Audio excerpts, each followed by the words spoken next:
O, živijo. Lej, vse sem polil, da ne bi reči tole uporabo. Se mi zdi, da boš lažje naredil. A s tem? Ja, skoj. A ja, ti si imaš prav. Ej, super. Super, ej, hvala. Hvala. Ni problema, pa še drugič. Ja, pardon, ne. Živijo. Ampak mi ga morati zino oddajo, ne so rekli. Ja, se mislim, da se že mudi. Ja, ej, ful se že mudi, si to se mi je zdi. Pozdravljeni v oddaji Najsmerkastična novinarka, tokrat že v 4. oddaji, kjer iščemo levo in desno roko, torej pomočnico urednice revije Smrklja. Katarini, urednici, bo pomagala ena od naših kandidatk, vendar je do takrat še kar dolga pot. Potekalo bo namreč tudi glasovanje po vseh 8 predstavitvah kandidatk, no danes pa je z nami tukaj le 4. kandidatka, Katja Kovše. Živijo, Katja!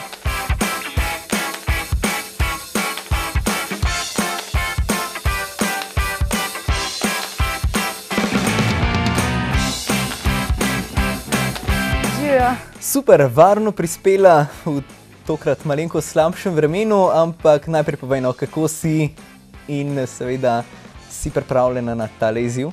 Ja, v redu sem. Malo smo sicer imeli problemov s prevozom zaradi dežja, ampak ja, pripravljena na nove izzive, tako da. Za začetek mi povej, s čim se sploh ukvarjaš? A so listanje revij in podobne naloge tako tvoj hobi ali v prostem času počneš še kaj drugega? Ja, nekako najbolj svoj prosti čas zapolnim z glasbo, umetnostjo, igram kitaro, klavir, sicer pa nekako, tako sem napisala, že pokam od idej, kadar dobim kako novo idejo, bi jo čim hitreje rada realizirala, slikam, rišem, prenavljam razne stare stvari, čakam na nove izzive. Se pravi, idej ti nikoli ne manjka, prosti čas imaš do konca izkoriščen. Bo torej še čas za revijo Smrklja? Ja, s tem vprašanjem sem se že tudi ubadala, ampak če si nekaj želiš, mislim, da za to lahko najdeš vedno čas. Ampak omenila si, da rada rišeš, igraš na inštrumente. Katero ti je pol prioritetna naloga? Mogoče je to na nek način moja težava, ker bi se rada ukvarjala z vsemi stvarmi in to naenkrat. Tako da nekaj časa je mogoče v ospredju klavir, drugič band, na to se bolj posvetim ustvarjanju, odvisno tudi od razpoloženja. Nekako pa poskušam vse usklajevati.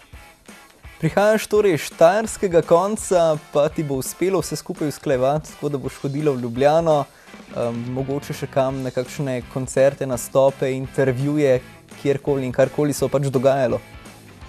Tudi to sva se s Katarino že pogovarjali, ampak to jesen se vpisujem sem v Ljubljano, tako da bom verjetno tudi tukaj našla stanovanje, tako da to verjetno ne bo problem. Si pa v svoji biografiji, ki si jo pisala, napisala tudi to, da rada kuhaš, pečeš in delaš take podobne gurmanske zadeve. To te tudi veseli, recimo bi poudarila tele zadeve v reviji Smrklja, ali bi se tem hobijem in pa seveda tudi glasbenim in umetniškim hobijem poskušala v reviji Smrklja tako izogniti? Seveda bi pustila vse te zadeve noter, ker v Smrklji, recimo tak gurmanski kotiček, mogoče kuharijo, to bi dodala kot sam en plus. Tam bi pač predstavljala nove načine kuhanja, mogoče da bi lahko odkrile mlajše Smrklje, da je kuhanje lahka zabava in mogoče odkrile, da je pa tortilja ena zanimiva jed, ki je tudi ni težko pripraviti. Katere teme pa te v reviji Smrklja tako najbolj zanimajo? Katera stran v reviji je tista, ki jo tako najprej prelistaš in opaziš in prebereš? Ko sem prvič kupila revijo, je seveda bilo najbolj zanimivo tema Love Life in vse o fantih in teme na to zadevo, ampak zdaj pa raje pogledam mogoče članke o zdravju, o zdravi prehrani in se izobrazim še mogoče na teh področjih. Kaj pa, če bi morala narediti intervju z eno glasbeno skupino, pa recimo, naj bo to skupina Tabu, kaj bi jih vprašala, do kje bi se upala vprašati v njihove zasebne stvari, o njihovih zasebnih življenjih? Ja, najprej bi začela s takimi osnovnimi vprašanji, da bi mogoče bi predlagala kakšno srečanje v kakšni kavarni, da bi bili vsi bolj sproščeni, potem pa bi skozi spoznavanje ljudi nekako videla, do kam lahko sežem in seveda bi se spustila tudi v kakšno malenkost, mogoče v kakšno bolj intimno zadevo. Dobro, si tako na pol direktna, na pol skrivnostna, ampak vsaj to mi direktno povej, zakaj si tako prekleto želiš priti v to ekipo revije Smrklja? Ja, ko sem prvič videla, spomnim se, ravno tisti dan sem prišla iz Ljubljane in sem videla, mislim, da na 8. strani je bil ta razpis, mlajša sestra mi ga je pokazala in je rekla, definitivno se moraš prijaviti na to. In ne vem, v tistem momentu sem dobila kar naval idej, včasih seveda ti vse stvari ne morejo biti popolne in te zanimati in vedno sem imela mogoče kakšno pripombo na določen članek. Zdaj sem pa ugotovila, da imam možnost to izkoristiti, pokazati svoje ideje in nekatere adute, ki jih mogoče še skrivam, lahko pokažem ostalim ljudem. In s tem dobim seveda tudi nova poznanstva, kar je zelo velik plus za prihodnost in za naprej. Katja, intervju je za nama, mi pa se sedaj selimo v rubriko Moj test. Smo v rubriki Moj test in danes Katjo čaka ena prav posebna naloga. Do tega sem prišla, ko sem listala tale njen zvezek in ugotovila, da kar poka od idej. Zato me zanima, kako bi izgledala njena naslovnica revije Smrklja. Katja, zanima me, kako si ti predstavljaš svojo naslovnico revije Smrklja, s kakšnimi udarnimi naslovi in s katerim ključnim akterjem kot glavnim na naslovnici, se pravi kakšnim glasbenikom, kakšnim filmskim igralcem, koga bi ti dala na naslovnico? V osnovi nekako ne bi spreminjala te naslovnice, ampak bi samo mogoče dopolnila s kakim barvam. Že všeč mi je to, da vključujete tako paleto različnih barv. Drugače bi pa skozi delo v bistvu videla mogoče tiste stvari, ki so bolj pomembne v reviji in bi pa še tiste stvari sproti vključevala. Drugače pa na nek način ta pisanost, mogoče dekorativnost, ampak še vedno ne v preveliki meri. Ja, dober predlog, čeprav malo konstruktiven. Kar bi jaz želela od tebe je naslednje. Jaz direktno na konkretnem primeru sem ti prinesla revijo Smrklja. Malce starejša je in te prosim, da v svoji nalogi narediš naslednje. Izbereš 10 člankov z 10 naslovi in jih preoblikuješ tako, da bodo na naslovnici delovali bolj udarno, se pravi tako, da bodo še malo bolj prepričali kupca v nakup in potem dejansko te naslove zapišeš in zraven predlagaš, katero osebo, ki se nahaja v tejle Smrklji, bi ti dejansko dala na naslovnico kot glavno zgodbo. Velja? Velja, se bom potrudila.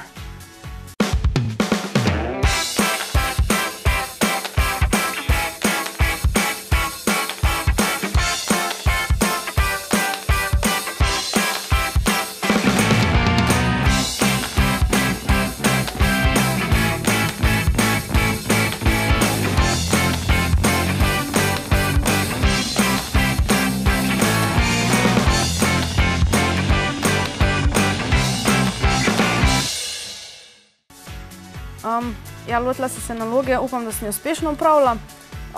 Izbrala sem par naslovov, recimo najprej mi je v oči padel ta, ko je skupina Fantasy spravila na noge gospodarsko razstavišče. Jaz bi ga mogoče malo skrajšala in napisala mogoče Eksplozija v Ljubljani. Sezona vročih čokolad, tega se vsi spomnimo, kako nas je zeblo, in bi spremenila v naslov Zadejco pred kamin. Prihajajo Mapetki. V kinu se je vrtel ta film in mogoče se tega bolj spomnijo starejše generacije, ne več toliko mlajše. Za to naslov se še spomniš Kermita. Vsaka generacija se sooči tudi z vpisom v srednjo šolo. Zato je bil za članek o tem, kakšno šolo izbrati, mogoče smiselno, kaj bom, ko bom velika. Pisali so tudi o živilih, ki dajo več energije, recimo 30 živil za več energije. utrujenost je preteklost. Lotili smo se tudi glasbene scene, recimo slovenska rock nostalgija ali srednješolski rockerji, ko smo govorili Bigfoot Mami, o sprejemanju pomembnih odločitev, dilema, kaj pa zdaj. Mislim, da je še bil zadnji naslov pa, kaj tvoj spalni položaj pove o tebi, mogoče kot neka osebna izkušnja, jaz pa se zvijem v klobčič. Mislim, da sem povedala vse. To je bila rubrika Moj test, sledi mini kviz. Našo Katjo pa bo danes izprašal Matijas. Kdaj si se ti prvič srečala z revijo Smrklja? Mislim, da je bilo to v 7. razredu. Preden smo šli na morje, vem, da mi je mami kupila revijo. Koga bi dala na majsko naslovnico revije Smrklja in zakaj? Mogoče bi izbirala bolj med slovensko sceno, ampak najbolj tistega, ko je trenutno popularen, aktualen, da lahko mogoče tudi v glavnem članku več o njemu napišemo. Mogoče bi tudi zbirala med recimo člani med X Faktorjem ali kakšnimi drugimi šovi, ki so trenutno popularni in aktualni. Veš, kateri 2 nagradni igri trenutno potekate v reviji Smrklja? Ja, mislim, da za Labelo in Uloške Libres. Na kakšen način bi ti pisala o kuhariji v reviji Smrklja? Na začetku bi sploh predstavila na splošno kuharijo, potem bi se mogoče spustila v določen kontinent in predstavila kuhinjo tiste države ali celine, potem bi pa predstavila tudi, kako preproste je pripraviti določene obroke, seveda bi se ozirala pri tem tudi na zdravo prehrano, čim bolj inovativno mogoče predstaviti nove obroke, da je kuharija lahko tudi zabavna. S kom bi najraje naredila intervju za revijo Smrklja? Verjetno bom spet povedala isto, ampak z ljudmi, ki so trenutno aktualni na sceni, ker vem, da bo to pač pritegnilo bralce. Mogoče recimo Eva Boto, ki je mlada, ampak ima nek talent, uspešna in se od nje lahko tudi dosti naučimo. Je revija Smrklja kdaj pomagala tebi s kakšnimi konkretnimi nasveti? Ja, definitivno je, ker v tistih letih smo še nekako nezaupljivi do ostalih ljudi in ne upamo vprašati, mogoče kakšni notranji problemi nas pestijo. Zato je bila tista prva stvar, na katero sem se lahko zanesla, revija, ker sem res našla noter vse odgovore, od zdravja do osebnih problemov, do ljubezni. Dejansko mi je odgovorila na vsako vprašanje in vsakim mesecem sem zvedela nekaj novega. In moram reči, da res nekako mi je pri vsem tem razvoju in odraščanju mi je dosti pripomogla revija. Kako bi preoblikovala rubriko Naredi sam? Tu bi predstavila vse možne stvari, ki jih lahko renoviramo, recimo kako se lahko lotimo domačega starega lesenega stola, ga prebarvamo in ustvarimo nek čisto nov predmet, ki ga lahko postavimo v svojo sobo. Od preprostih predmetov, recimo kako izdelati, recimo preprosto vazo, okvirje, kako dopolniti svojo sobo, predvsem kakšen notranji dizajn. Drugače se pa, če lahko povem za svoj primer, včasih lotim celo očetove stare srajce, jo predelam in oblečem, pa zgleda novo, drugače, ampak še vedno kul. Nam lahko zaupaš okviren scenarij za fotostrip? Tega bi se točno še nisem razmišljala, kako bi se lotila v bistvu tega fotostripa.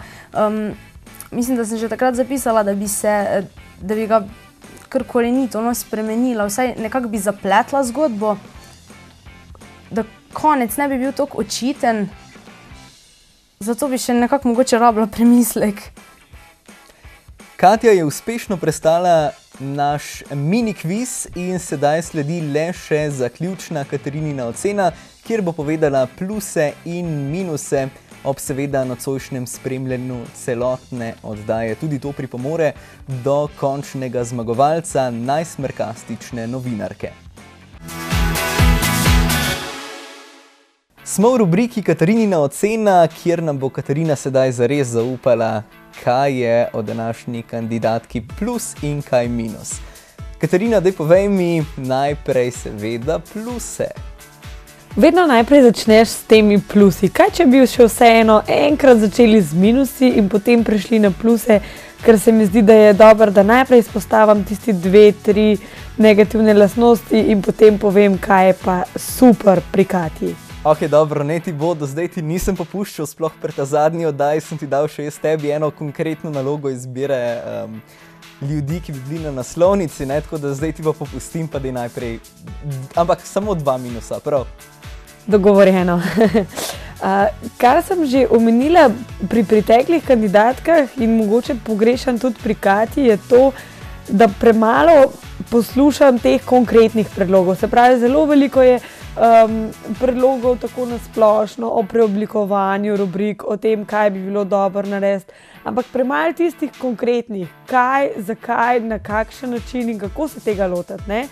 Sej ne rečem, definitivno punce imajo predloge za izboljšavo, ampak jaz res pogrešam tisto nekaj, kar bi mene osebno prepričalo tako in tiste ideje, ki bi dejansko jih stresale iz rokava, da rečem, ker predlogi so, rubrike so lahko drugačne, se strinjam, ampak res bi rada videla tisto konkretno, kaj pa točno tako, kot so si one recimo zamislile.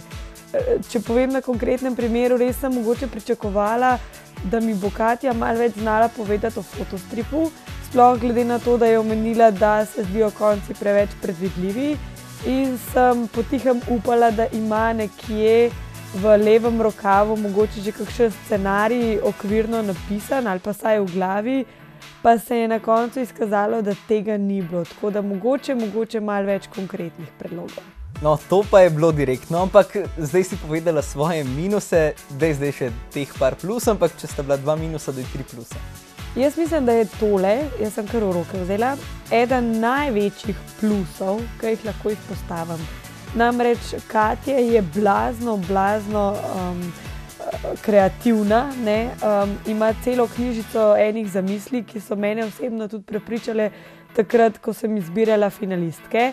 In moram povedati, da si tole vsekakor zasluži eno prav posebno pohvalo in da njene ideje bomo realizirali tudi v reviji Smrklja.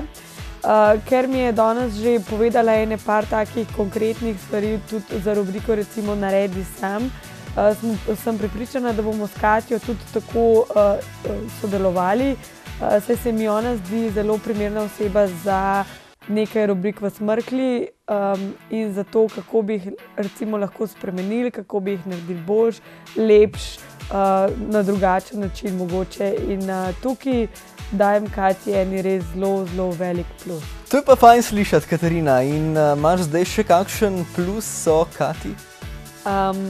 Tega mogoče v oddaji niste videli, ampak Katja je zelo odzivna na maile. Zelo odzivna na telefone, se pravi takrat, kadar so se mi dopisovali, kadar so bili v navezi, moram povedati, da je to ogromen plus, ker v našem poklicu je to tisto, kar šteje. Informacija takoj, zdaj ne čakamo na kasneje in jaz mislim, da je to ena njenih velikih prednosti. Poleg tega se tukaj zelo vidi njena predanost, recimo zdaj je konkretno prišla iz Celja z vlakom v deževnem vremenu, se pravi, da je dejansko pripravljena sprejeti marsikateri izziv, zato ji dajem tukaj zelo velik plus, ne. Do tega, da recimo dejansko nalogo, ki jo daš, se jo loti z veliko mero entuziazma in jo tudi na koncu pravilno reši in se zanjo maksimalno potrudi. Tako da jaz mislim, da so definitivno to stvari, ki jih moramo upoštevati pri tem, ko iščemo pomočnice, urednice in te kvalitete Katja ima in te stvari so zelo pomembne. Katarina, hvala za tako izčrpno oceno Katjinega dela s plusi in z minusi, ampak zdajle, ko smo že pri koncu oddaje in to je zdaj že 4. oddaja, se pravi še 4 so nam ostale, 4 kandidatke, ki jih bomo predstavili. Kaj pričakuješ, mi samo še proti koncu povej, kaj pričakuješ od naših kandidatk? Smo že vse videli, imamo, misliš, da še kakšne skrite džokerje v rokavu? Joj, na sredini smo že, jaz pa že zdaj mislim, da imamo toliko težko nalogo, da bo res težko zbrati tisto najboljšo, ne. Zdaj tako, če bi lahko od vsake punce, ki sva jo tukaj gostila, recimo zbrala kakšno lastnost, bi sestavila idealno, ne, kombinacijo vsega, moram pa povedati, da me je vsaka prepričala na svoj način in na svojem področju, kar je tudi prav. Jaz bi mogoče v nadaljevanju ostalim 4 dekletom, ki so nama še ostala, svetovala samo to, da se pripravijo na tale pogovor, da pridejo s konkretnimi predlogi, s konkretnimi izboljšavami, ker jaz iz lastnih izkušenj vem, da ni lepšega, kot recimo ustvarjati revijo po svojih zamislih, po svojih občutkih in dejansko delati spremembe na zelo tak konstruktiven način, se pravi, da se na koncu dejansko vidi ta rezultat, ne. Hvala, Katarina. Mi pa smo torej sedaj s 4. kandidatko Katjo Kovše danes opravili tale ekstra razburljiv pogovor in razgovor. To je že skoraj tako kot vsak intervju za službo, s tem, da imamo tukaj še veliko nadgradenj. 4 kandidatke v oddaji Najsmerkastična novinarka pa nas še čakajo za izziv. Izziv bo zelo težek, vse tukaj švicajo do konca. Vi pa boste švicali takrat, ko bomo videli vseh 8 kandidatk, spravili računalnik v pogon in začeli lajkati, klikati oziroma dobivati glasove za najkandidatko, ki bo nato postala desna in leva roka, torej pomočnica urednice revije Smrklja. Toliko za sedaj, mi pa se ponovno vidimo prihodnjo sredo ob 21.